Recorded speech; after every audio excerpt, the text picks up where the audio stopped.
Hello everyone. तो जैसे कि हम एक बार और current affairs Chhattisgarh current affairs का वीडियो ला चुके हैं, उसी क्रम में हम आज फिर से जो अप्रैल मंथ का कुछ न्यूज़ बचा हुआ था उसको आज कवर करेंगे। ये आपके आने वाले सभी एग्जाम्स के लिए इम्पोर्टेंट है, चाहे वो सीजीपीएससी के लिए हो क्योंकि उसमें भी करंट अफेयर्स पूछे ही जाते हैं छत्तीसगढ़ के। या फिर व्यापम के एग्जाम्स हो या शिक्षक भर्ती हो, व्यापम का कोई भी एग्जाम हो, छत्तीसगढ़ का कोई भी एग्जाम हो, उसमें छत्तीसगढ़ से रिलेटेड करंट अफेयर्स पूछे ही जाते हैं। चलिए तो स्टार्ट करते हैं हम। पहला क्वेश्चन देखते हैं इसमें। फाइलेरिया और मलेरिया नियंत्रण में उत्कृष्ट कार्य के लिए छत्तीसगढ़ को किस कार्यक्रम में सम्मानित किया गया है? ऑप्शंस क्या क्या दिए हुए हैं हमारे। राष्ट्रीय स्वास्थ्य मिशन, राष्ट्रीय नवाचार एवं समावेशिता शिखर सम्मेलन, स्वच्छ भारत अभियान या फिर आयुष्मान भारत सम्मेलन। तो कौन सा ऑप्शन है जिसमें छत्तीसगढ़ को सम्मानित किया गया है? कौन सा था सम्मेलन वो? राष्ट्रीय नवाचार एवं समावेशिता शिखर सम्मेलन। ये जो शिखर सम्मेलन था, ये आपका ये आपका चंडीगढ़ में आयोजित किया गया था। कौन से क्रम का था ये? 17 कॉमन रिव्यू मिशन था और 10th नंबर का ये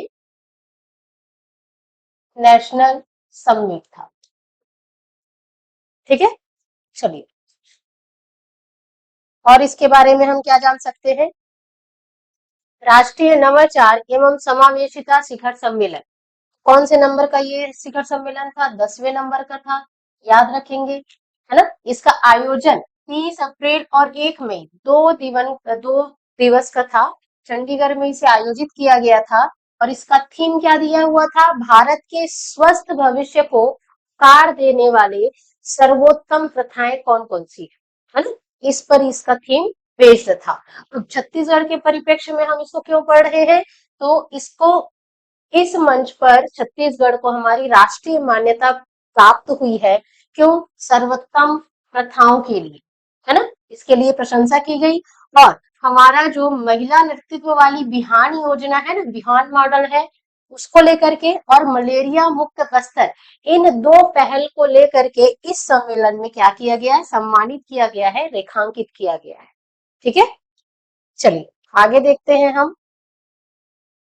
अगला प्रश्न उसी से रिलेटेड है कि बिहान मॉडल किस विभाग से जुड़ा हुआ है? ऑप्शंस क्या क्या है हमारे। शिक्षा विभाग से, कृषि विभाग से, राज्य ग्रामीण आजीविका मिशन से या महिला एवं बाल विकास विभाग से।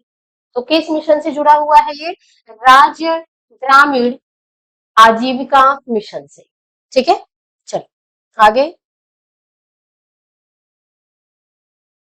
तीसरा क्वेश्चन है हमारा, छत्तीसगढ़ का एपीआई वर्ष 2019 में 1.97 से घट करके 2025 में कितना हो गया है, ये बताना है।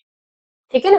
तो एपीआई क्या होता है? एपीआई का मतलब होता है एनुअल पैरासाइट इंडेक्स या इंसिडेंस। ठीक, कि मलेरिया 1000 की जनसंख्या में मलेरिया के कितने केसेस मिले हैं, उसकी गणना हम किससे करते हैं? एपीआई से करते हैं। ठीक है, तो ये घट करके 2019 में ये 1.97 था, ये अभी 2025 में घट करके कितना हो गया है? ये हो गया है 0.90। ठीक, चलिए आगे देखते हैं इसमें। ये एपीआई के बारे में हमने समझ लिया। अगला और बहुत ही इंपॉर्टेंट प्रश्न है हमारा ये, क्या आधुनिक इको पार्क कहाँ प्रस्तावित है? ऑप्शंस क्या क्या है? रायपुर, जगदलपुर, किरंदुल या फिर अंबिकापुर। तो ये कहाँ प्रस्तावित किया गया है? किरंदुल में। किरंदुल कहाँ है हमारा? दंतेवाड़ा। ठीक है, चलिए आगे। किरंदुल में ये जो इको पार्क प्रस्तावित है, स्थापित किया जाएगा, ये किसकी सहायता से किया जाएगा? वन विकास निगम और एनएमडीसी के संयुक्त प्रयास से इसे स्थापित किया जाएगा। इसका उद्देश्य क्या है? तो प्राकृतिक सौंदर्य का संरक्षण तथा पर्यावरण के प्रति जागरूकता को बढ़ाना, है ना। और इस इको पार्क का थीम क्या है? तो भारतीय जैव विविधता, ये इसका थीम है। ठीक है, चलिए ध्यान रखिएगा, इको पार्क नहीं, ये कौन सा इको पार्क है? आधुनिक इको पार्क। क्वेश्चन में अगर पूछेगा आधुनिक इको पार्क, तब हम किरंदुल को प्लेस करेंगे। अगला प्रश्न देखते हैं हम। समाधान समारोह 2026 के अंतर्गत विशेष लोक अदालत का आयोजन कब किया गया? ये कब किया जाएगा? किसका? विशेष लोक अदालत का आयोजन। समाधान समारोह चल रहा है अभी 2026 में, है ना। 21 अप्रैल से ये स्टार्ट हुआ है। 21 अप्रैल 2026 से इसे स्टार्ट किया गया है। इसका जो मुख्य थीम है वो क्या है? लोक अदालत में लंबित मामलों को आपसी सहमति से क्या करना? उसका निपटारा करना, ये उसका मेन उद्देश्य है।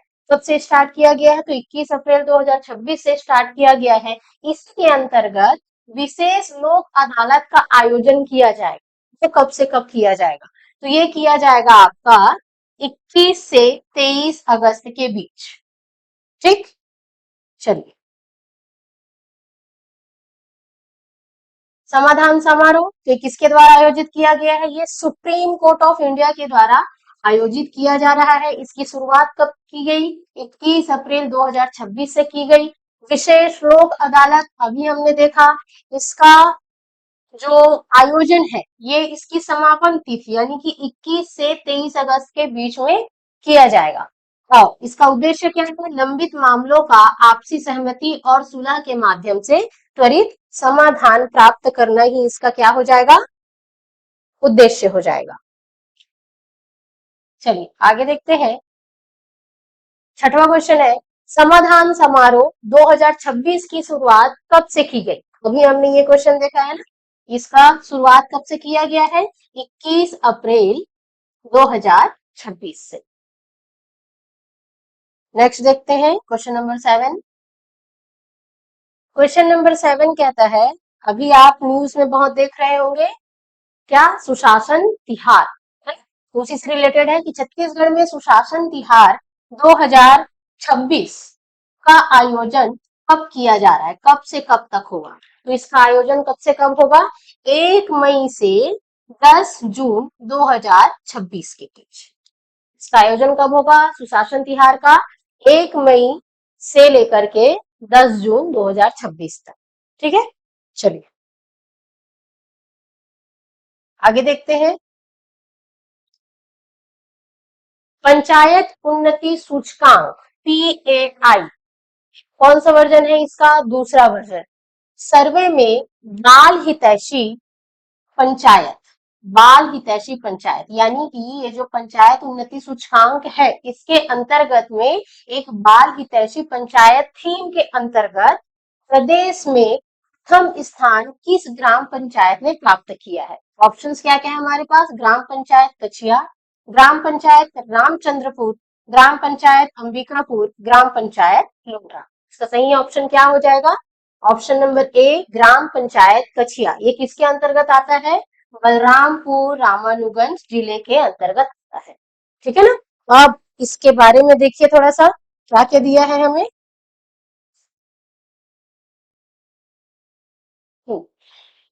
PAI सेकंड वर्जन है ये, है ना, पंचायत उन्नति सूचकांक। इसके तहत में 9 थीम थे, जिसमें से तीसरा थीम था कौन सा? बाल हितैषी पंचायत। इसमें इस कछिया ग्राम को 95.71 अंक प्राप्त हुए हैं और इसी के साथ में प्रदेश में वो पहला अंक प्राप्त किया है। ठीक है ना। ग्राम पंचायत द्वारा 100% नामांकन दिया गया, शून्य ड्रॉप आउट था, शून्य ड्रॉप आउट, नियमित मॉनिटरिंग की गई, स्वच्छता अभियान चलाया गया और बाल सुरक्षा पर ध्यान दिया गया। तो इस थीम के अंतर्गत ये सारे उसके सब पॉइंट्स थे, जिसके वजह से ग्राम कछिया को क्या मिला है, प्रथम स्थान प्राप्त हुआ है। चलिए आगे देखते हैं हम। पंचायत उन्नति सूचकांक PAI ये किसके द्वारा संचालित किया जाता है, तो पंचायती राज मंत्रालय के द्वारा ये शुरू किया गया था। पंचायत उन्नति सूचकांक ग्राम पंचायतों और पारंपरिक स्थानीय निकायों जैसे कि ग्रामीण स्थानीय निकाय की प्रगति को मापने के उद्देश्य से सत्यापन योग संकेतकों का उपयोग करने वाला विश्व का पहला राष्ट्रव्यापी ढांचा है, इसलिए इसे याद रखना बहुत ज्यादा जरूरी है। PAI यानी कि क्या हो जाएगा, panchayat advancement index. Panchayat advancement index. ठीक है, चलिए आगे देखते हैं हम। अगला प्रश्न देखते हैं। अब छत्तीसगढ़ में जनगणना स्टार्ट हो गया, आप सभी जान रहे हैं। तो छत्तीसगढ़ राज्य में भारत की जनगणना 2027 में, जिसका हमको देखने को मिलेगा रिपोर्ट, के प्रथम चरण का कार्य कब से प्रारंभ हुआ है। तो इसका प्रथम चरण का कार्य कब से प्रारंभ हुआ है, तो ये चालू हुआ है हमारा 1 मई से। 1 मई से लेकर के 30 मई तक ये प्रथम चरण चलेगा, और दूसरा चरण इसका फरवरी 2027 में स्टार्ट होगा, है ना। तो इसके प्रथम चरण के अंतर्गत हमको क्या क्या देखने को मिलेगा, देखिए यहाँ पे क्या क्या चीजें हमको याद रखनी है इसमें। ये जो जनगणना है भारत का, ये कौन सी है, 16वीं भारतीय जनगणना है। इस तथ्य को याद रखेंगे। कौन सी जनगणना है, कौन से नंबर की, 16वीं भारतीय जनगणना है। इसका जो प्रथम चरण है वो 1 मई से लेकर के 30 मई तक रखा गया है। 16 अप्रैल से इसका स्वगणना पोर्टल स्टार्ट हो जाएगा, है ना। इसके बारे में एक चीज हमको और याद रखनी है कि ये फर्स्ट टाइम है जब ये पूरी तरह से डिजिटल तरीके से इसके आंकड़ों को लिया जा रहा है। ठीक है, चलिए इसका अगला चरण कब से स्टार्ट होगा, फरवरी 2027 में। आगे देखते हैं हम। आज का लास्ट क्वेश्चन देखते हैं, जो इसी जनसंख्या पे बेस्ड है और अभी इसमें हमने देखा भी है ना। 2026-27 की जनगणना को ऐतिहासिक क्यों कहा जा रहा है, क्योंकि इससे पहले जो भी जनगणना की जा रही थी उनका आपने देखा होगा, जब जनगणना करने वाले आते हैं तो एक रजिस्टर लेकर के आया करते थे, है ना। आंकड़े उसमें फीड किए जाते थे। लेकिन इस बार पहली बार ऐसा हो रहा है कि आंकड़ों का डिजिटलाइजेशन किया जा रहा है, यानी कि ऐतिहासिक क्यों हो जा रहा है, क्योंकि ये पूरी तरह से डिजिटल माध्यम से की जा रही है, इसलिए इस बार का जो जनगणना है वो ऐतिहासिक होने वाला है। ठीक है, तो इस तरीके से हमने आज के 10 क्वेश्चन देख लिए हैं। अभी ये 3-4 दिन के क्वेश्चन थे, अप्रैल के क्वेश्चन थे ये, तो आप इसकी तैयारी कीजिए। अब पहला वाला पार्ट नहीं देखा है आपने तो वो भी एक बार जाकर के देखिए, उसमें भी इंपॉर्टेंट क्वेश्चन आपको दिए गए हैं। साथ ही साथ अगर आप थ्योरी क्लासेस अटेंड करना चाहते हैं